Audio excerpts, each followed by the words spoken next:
Get ready to cut through the BS with the voiceover gurus. It's the Voiceover Gurus podcast.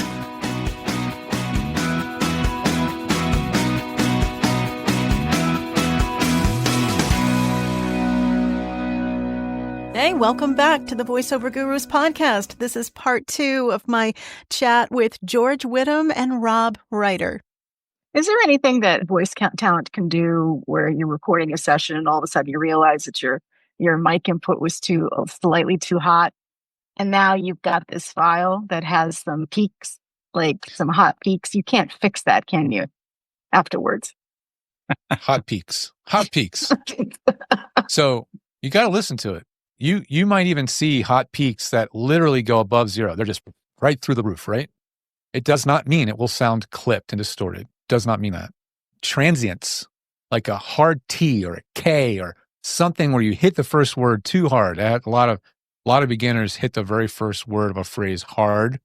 It's always a sign of a beginner because they'll give you a wave and the very first thing is a spike, and then the rest of it's like this, right?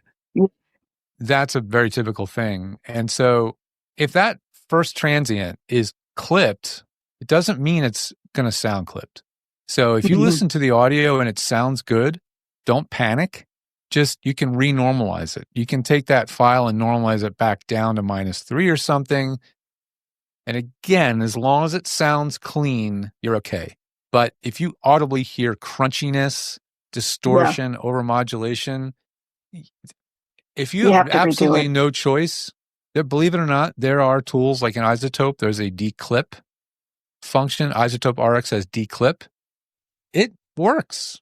Really? It works pretty well, shockingly. I've had to use it probably less times than our fingers on my hand, but I've experimented with it, and each time I have played with it, I've been amazed at how, after I apply it, it doesn't sound crunchy or distorted anymore. So there is a way to do it, but I would only do it because these tools exist because the engineer is not the talent.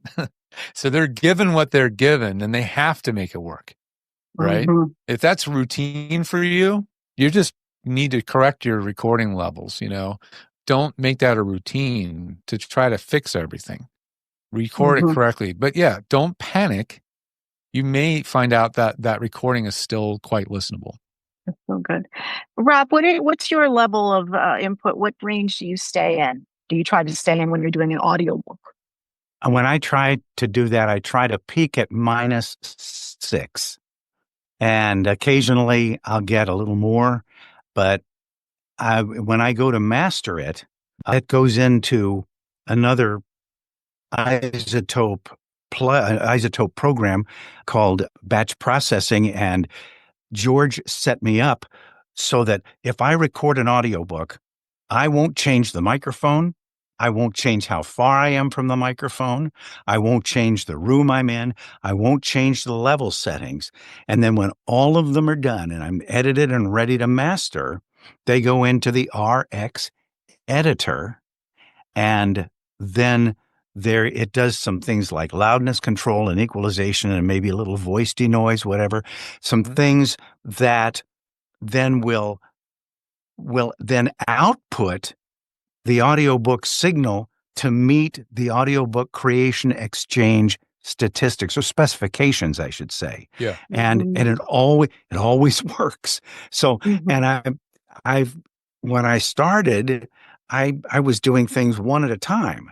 Sure. And when you're doing it one at a time, you can't set a standard because your ears can play tricks on you. Right. And so by doing it in an automated fashion, like batch processing, like George set up for me, I can literally load them in, press go have dinner, and an 11-hour book will be mastered and meet spec for ACX in about 14 minutes.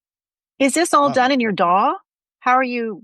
I do it on my computer, and I have the RX, Isotopes RX. Did they have it in I know we have it in standard. Yeah. Standard version. I have it too. Yeah. Yeah. And install the standard package. You get all the plugins, but you also get a separate host application, an editor program called RX Editor, which is the application he's referring to. Oh, wow. And so I set that batch process It's called a chain and a batch. You have a chain, which is all the different plugins, and then a batch where you can have it do a whole bunch of files automatically, converting them both into WAV and MP3 At the same all at time. the same time, and you walk away and it's done. And So is that mastering? that's Yep. essentially That's it. mastering in the context of an audiobook, at least. An Okay. audio engineer who's a mastering engineer, there are literally people that's their job. They literally master music album recordings for music, and they spend insane amounts of money on speakers and amplifiers and gear, and it's a very, very, they are the golden ears of our industry, the mastering engineers. But so when we talk about mastering for audiobooks, it's a lot more of a mechanical automated process, but it does start with properly tuned settings, the equalizing tone balance, the right amount of mouth noise declicker, or the right amount of denoising. And so that automated process will end up with a really pleasing final file, but predictably, right? That's the whole concept. And between chapters that way, the listener will not have to adjust the volume level between one chapter and another. That's annoying, and the Audio Publishers Association and all of the producers of audiobooks, the big five and all of them, they will not, they have oftentimes, if I'm working for a producer or a publisher, they get my raw file. The only thing I do to it is mouth to click. Mm-hmm. Mm-hmm. And then they get my raw file, and their mastering engineers take care of everything. Right. I give them what is called a clean punch edit. Right. Punch edit. Mm-hmm. Yeah. Mm-hmm. Has ACX, have they changed their specifications for what you have to submit audio? I mean, Dave was telling me something about that because he had a client that did an audiobook at our studio, and then he had to like reformat all these files. He had to research it because we're not big with audiobooks at the studio. But has that changed, Rob? There have been some changes in what people think are the standards with a decibel standard versus loudness units, full scale, and things like that. Right, George? Yeah, I have to be honest. I haven't looked at the most current up-to-date standard ACX has released, if they've changed anything in the last 6 months.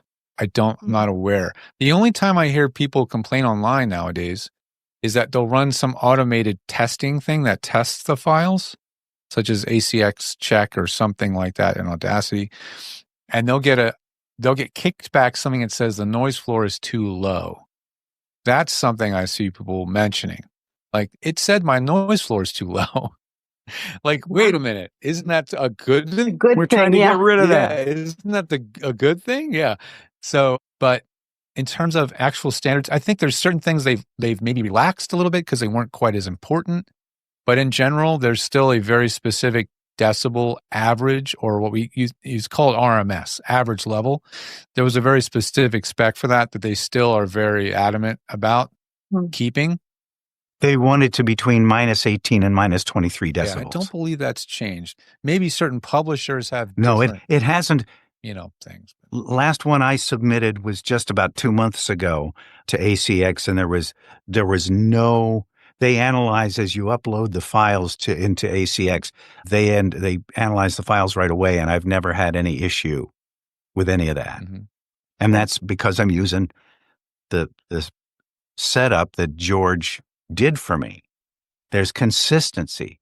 There's confidence.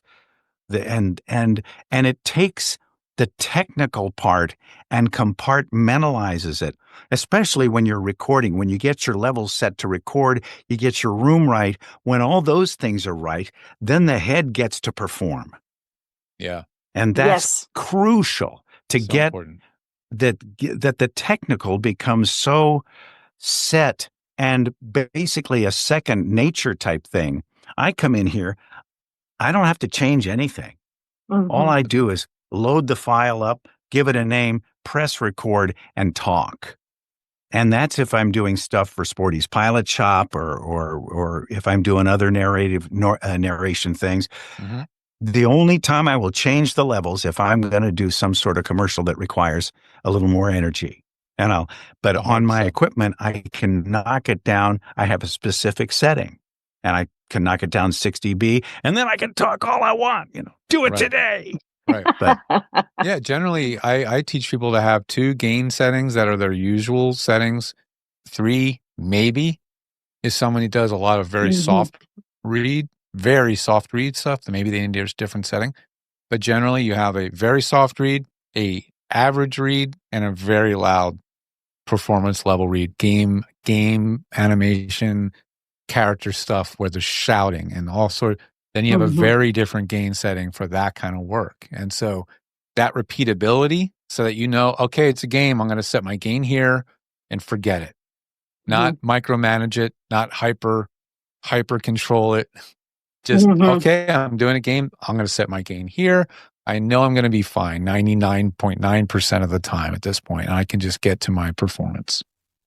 I'm very much more of a voice talent than I would never proclaim to know much about producing, engineering, anything. And I stay in my lane, we'll put it that way. So I tell students too that, because it's such a massive learning curve, that if you don't have some fantastic friend that knows what they're doing, that the best thing to do is to just hire someone to set up your studio for you and teach you the basics. I always say, I know what to do, what I need to do. But beyond that, I don't have the interest, honestly. I want to perform. I want to do my auditions. I want to, so, and thankfully I've had friends growing up who, Brian Lee, he's got massive ears. All he does is, and he helped me set up my first studios in the 90s. He's a guy that his name comes up in more conversation when it comes to, that guy, Brian Lee? Yeah. Totally. He's in certain circles, he's a gold standard of audio production quality for voiceover. Absolutely. When I met him, it was my first shift at a country station in Fort Myers, Florida. And he was friends with the program director, Paul Orr, who's floating around. And he came in because he had advice for Paul on how to tweak the signal and what they were going to do. And that was my very first meeting with Brian Lee, because he's such a geeky head with that stuff, because it's a passion for him, but it was definitely awesome to have him as a friend, because I got solid advice. But if you don't have that, guys, you're going to pay somebody, because this is just too difficult, honestly. There's too much to know, and it would make you crazy. And then, of course, like we're talking about, how do you balance that? What's your best advice to at least get started in a simple setup so then you can focus on performance? Yeah, I don't want you to buy, unless you come from another career, you've set aside a bunch of money and you're like, this is what I'm going to invest in my career. I have this budget. I'll spend your money. No problem. You tell me your budget. Right. But be darn honest with your budget. Let's know what your budget is. Don't play with me with the budget. Like, just to say, I have a budget for this and this is what I want to spend. If you have literally no idea, I'll at least give you an idea what you're going to spend. But there are microphones that I will any day of the week recommend to do professional grade work on that are $150. Not with no reservations, right?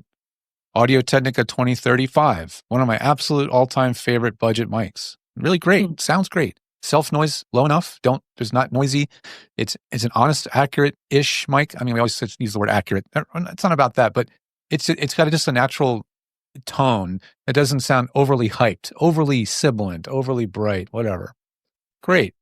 it sounds like it you. sounds like you, the way you want to be perceived, right? If I wanted to sound like you, I would put a measurement, an Omni microphone right in front of me, and that would be the way I sound, but that's the way I would sound in a room. The listener wants to hear the way you would sound if you were sitting 2 feet from each other, having a nice and intimate conversation. That's what they want to sound like.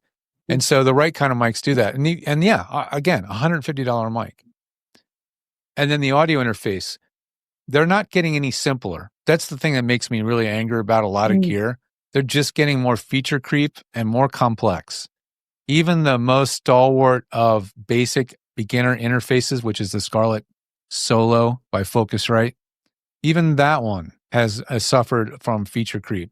And now it's got more buttons, more things to screw up, and they put the mic input as channel 2. Default is the input is channel 2. I had so no people idea. with Audacity, which is like, if you're going to get a Scarlett 2 Solo, you're probably a beginner. Let's be honest, even though it works fine, there's nothing wrong with it. But that's the people, and then they get Audacity. It's free. And then they hit record and they get nothing. And I'm just like, because it's channel 2 is the mic input. Why did they change it? Focusrite, are you listening? What the Wow. hell were you guys thinking? Wow. So even that, it's like there aren't a lot of really simple audio interfaces that just work, but SSL2 is one of those. If you look for the SSL2, they can often be found for under $200, and that would be my starting point. I wouldn't. Yes, you can probably luck into something cheaper that sounds good, but that's one I can feel super confident in recommending, because there are very few like buttons that are software. They're actual physical switches and knobs that do one thing. All right. And they're very clear, easy to see. The knobs they stand up proud of the interface on a table. You can see everything. It's just such an easy thing to use. And that to me is really, really important. So yeah, $200 for the interface, $150 to $250 for a mic. Boom arm. 50, yeah, a nice boom arm or a stand. Don't use a tripod for live music performances that tip over and are awkward and have a long boom arm that's not always in the wrong place. Get something that works for your space. If you're in a closet, or there are things you can attach to a little table or a wall or a desk, make sure it's super easy to put the mic in the right place. And even more important, what actually determines where the mic goes is where your eyes are looking. And what determines where your eyes are looking, it's the script. So figure out, where's your script going to go? Where's it going to go? Is it going to be there every time? Especially with people, a lot of people now have a big 26, 27-inch monitor. If you put the script on the right side of the monitor, you're looking to this direction. If you put it over here, you're looking over here, right? So make sure you put everything in the consistent place, because that's going to determine where you're looking. That's going to determine where the mic goes. And it should be very easy to fine tune your mic placement to suit where you're looking, and make sure it's very ergonomic. Make sure it's comfortable. Make sure you're never like, well, I have a pop screen. It's always covering one eye, or I can't really. No. If that's what's happening, it's not right. Yeah. I put mine, and this came from my late brother was the chief engineer of Cincinnati's classical music station for a number of years. And he told me back then they were putting the mic off to the side, slightly above the mouth, aimed down at your lips, and talk past the microphone. I can say telephone poles all day long, and it'll never pop, because it's aimed down and I'm looking straight ahead at the monitor where my script is. So, that's right. And I don't favor the mic. That's know this that mic right here. There it is. Look at that. That's same thing. Tip. And for me, I've got it on a fairly large stand. I'm in a fairly large room, but I've got on a big boom stand, and so it doesn't move. I have the chair markings on the floor marked where I'm going to be. Yeah. So I slide into the chair. The chair, if I have somebody else in to record, I know where the chair is going to go back to. It's the consistency, and I think it's probably important to say, if you have a space, not a closet that already has a lot of clothing in it, if you've got to develop a space, it is probably more important to spend money on the space, a higher amount of money on the space than the gear. Because I think I've heard you, George, and gosh, Jim Edgar, and everybody We're else all on say the same page about that, for sure. Yeah, you can have a $200 mic in a great room that'll sound great. You can put a $3,000 mic in a bad room and it'll sound bad. Yeah. Yep. Absolutely. Yeah. So let's say $500 for a mic stand, mic cable, and interface, maybe $600. Add another $100 for a decent pair of headphones that are comfortable enough that you can wear all day long. And then Mac versus PC. I'm a huge proponent of Mac, because there's fewer variables can be concerned with in terms of tech. The software, we know they're not all perfect. We also know that not all Mac OSs are perfect. We know that because there's consistency over what my Mac and your Mac and her Mac and their Mac will do, because they're all the same hardware, and what's under the hood. Right. And Mhm. that level of consistency makes it so much easier for me to recommend and then support you and train you. If you're on a Windows system, there's far more variables to be concerned with. And there's just a lot more to do to make the Windows PC, let's just say, fine-tuned to be a good recording thing. Now, once it's Interesting. tuned, a PC can work beautifully. And there's a lot of very talented engineers and geeky people who have very well hot-rodded and tuned PCs. And I that's fine if that's your thing. But I don't want to be concerned with that. I want to have something simpler to operate and more just predictable, right? So it's going to be a $300 Mac. Go on eBay and buy a Mac Mini M1 for $300. I just bought my daughter one on eBay. It is exactly the same computer I'm using in my studio right now. Not even kidding. And it is more than enough for fantastic. VoiceOver. And it just, since Mac controls every aspect of the hardware, the producers or the developers of digital audio workstations can more easily make their equipment work with a Mac because they don't have to worry about somebody else's graphics card or a different sound card or different circuitry in there. And George, pardon me?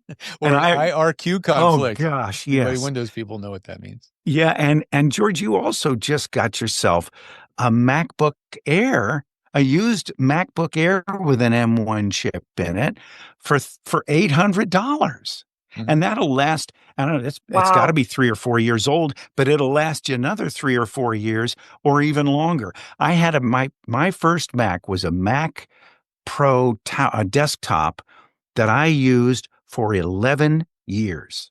Mm-hmm. Wow. Yeah. And I was able to upgrade the RAM, but all it did was work well. And my son got me to change from Windows machines to Mac. And he said, Dad, just think of the simplest, dumbest, easiest way to do something. And that's how Mac does it. Yes. Yeah. I mean, there's I call it feature creep. There's feature creep in everything. Because the only way they'll sell you a new computer is to tell you that all the new stuff is so cool, you can't not get it. So you got to buy a new computer, right? But we know that in the professional world, pros don't need new things all the time. And you learn something and you learn to rely on it and you keep it in service for a long period of time. That's really the way pros work. Pros do not keep buying and upgrading every year. They use a consistent, stable thing and they use it. So, yeah. My microphone's 15 years old. Microphones are going to be the longest lasting piece of gear you have. It will be your microphone. It will outlast almost anything in the studio. It may at some point need to be cleaned.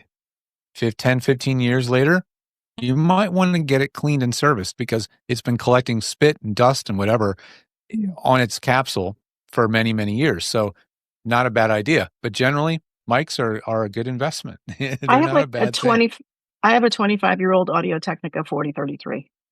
And it's still hanging in the studio. Mm-hmm. And my students use it, but it's a great mic, you know?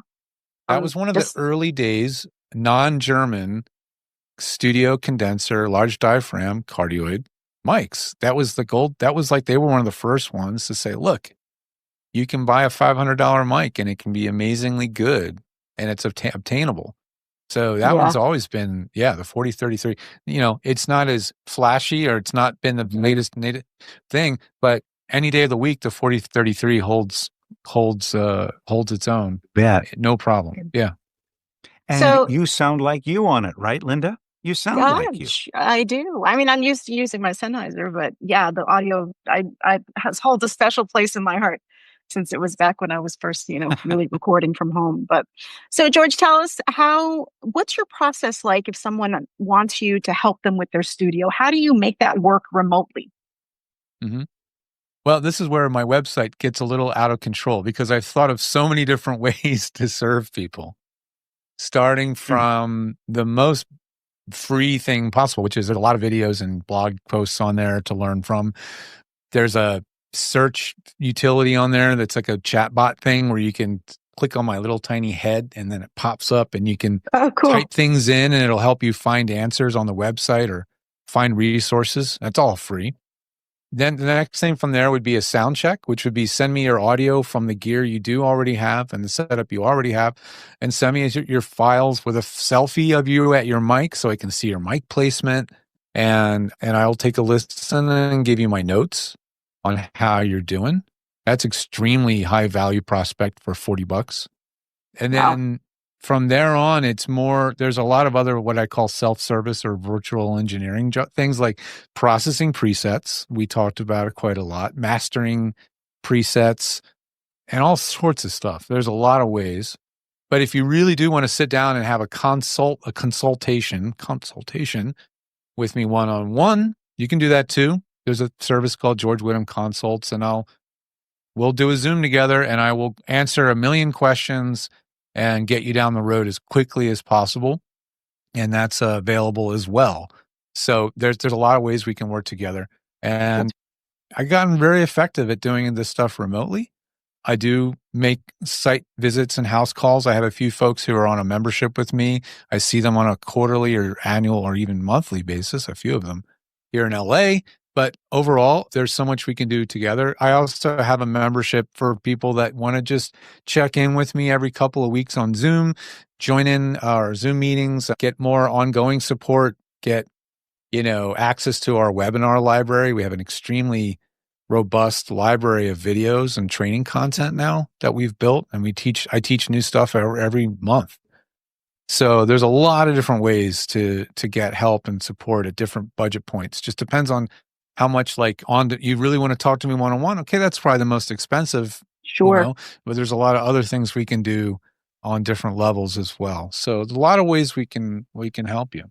And your website, if you move your head, George the .tech, is that the move your head? George the .tech. My name is my address. Okay, very, very nice. I really appreciate all this information. And he's got a great team. He's got a great team as well. He's got a bunch of people working with him who, if George is not available, he's got other folks who are. And I've availed myself with Jim Edgar is one of the guys on your team still, right? Yeah, Jim runs his own consulting business. And when I was looking to bring more people into the fold, he was one of the folks I approached. And he was like, I'd love to work with you. I respect you. And we respect each other tremendously. We're also bike nerds too. So we have multiple level bicycle nerds. So we both have a lot in common. But yeah, we've got folks at his level with just as much experience as I do that are available. And we also have Mike McGonigal, who's our resident Windows guy. So if you have a Windows specific issue, you will book, when you go to the website to book a service, let's say you go to the Windows support, it's something Windows related, you're going to only get people that are Windows experts. The system is designed so that you're going to book time with the Windows people, right? And so whoever you get will be an expert in what it is you need to learn. The menu's long. We have services for Adobe Audition, Twisted Wave, Pro Tools, Source Connect, on and on. But it's designed so that when you book somebody's support, you're getting somebody on our team who's an expert on that thing. Specific to that. Mm-hmm. Yeah, that's how it's set up. This has been great. I appreciate, and I'm sure listeners are going to appreciate all this information because this is what we all need to know. But both Rob and George, thank you for your time today. It was an absolute pleasure. And put in the notes. Thanks for having me, you guys. Of course, that wraps up another episode of the Voiceover Gurus podcast. A very informative one. I'll have to figure out if I put this into 2 or not. But yeah, everybody have a great rest of your day. We'll see. Thanks for listening to the Voiceover Gurus podcast. Real talk about the voiceover industry. Learn more about us and get coaching at voiceover.guru.